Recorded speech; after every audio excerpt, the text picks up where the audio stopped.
سلام ستړي مشه دریو ډیرو مهمو خبرونو ته ښه راغلاست. پاکستان د بین الافغاني مذاکراتو پر ژر پیلېدو ټینګار کړی. د پاکستان نظامی چارواکو په یوه ناسته کې افغان سوله د سیمې امنیت او ثبات لپاره اړینه بللې او د افغانانو د خپلمنځي خبرو پر ژر پیلېدو یې ټینګار کړی دی.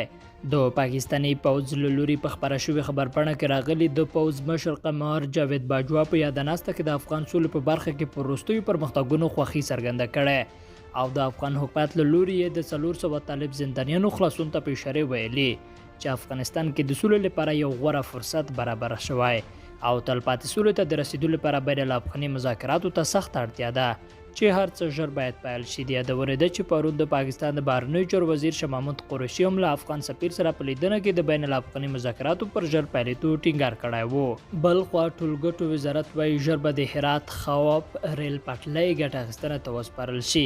د افغانستان د ریل پټلۍ خپلواکي ادارې عمومي رئیس او د ټولګټو وزارت سرپرست یما شمس وایي چې د هرات خواب ریل پټلۍ رغنیزې چارې 95 سلنه پرمخ تللې دي او ډیر ژر به ګټه اخیستنې ته وسپارل شي. د خواب هرات ریل پټلۍ دریمه برخه 2 کیلومتره اوږدوالی لري چې د شمتیغ له سرحدي سیمې څخه د هرات د غوریان ولسوالۍ روزنک کلي ته غځېدلې ده. د خواب هرات ریل پټلۍ لویه پروژه د 216 کیلومتره په اوږدوالي په 4 برخو کې جوړیږي چې له ډلې 2 برخې د 16 کیلومتره په اوږدوالي د ایران په خاوره کې جوړې شوي او ګټه اخیستنې ته چمتو دي. د دې ریل پټلۍ په پرانیستلو سره به د هیواد د لویدیځ د ریل پټلۍ له لارې د ایران سمندري بندرونه او د غرض د ترکیې له ریلوې شبکې سره وصل شي. وروستی خبر ده چې ناټو وایي تلپاتې سولې ته تر رسیدو د افغانستان ترڅنګ ولاړ یو.